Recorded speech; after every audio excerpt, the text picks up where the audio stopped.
Ki saungut ki beriuk belasyak penyap dusman hakash nong umpleng East Giant Hills. La subajur bagi di ki beriuk badi bat ki bakai drug.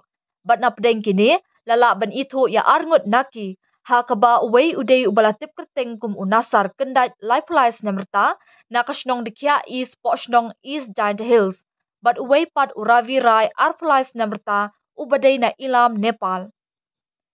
Ya kimet yap jong kini ki saungut ki beriuk belasyak penyap dusman da kabate lang haju ya ki keti ki kejat bat mat da ki kenja white na ki benta jong ka khali berendang lalap da ki nongshong shnong ha ka henriu terik naitung na lendet jong ka yo umpleng East Giant Hills. La subaru begini ki beriuk ki la ban syak penyap syakawe ka jaka bala syuan berat ya ki met yap ha ka ni ka jaka. Na kaliang Superintendent of Police ke East Giant Hills ulaong namar ka jing syak penyap jong kini gisaungut kalalong ha karukam ke bakham I syirkhay kumtaru na kaliang katanat pulit kalathaw ya kakenhon tokit bakerpang Special Investigation Team SIT banyarap lam ha kabapenlong ya kajing tokit halor kani ka jingja.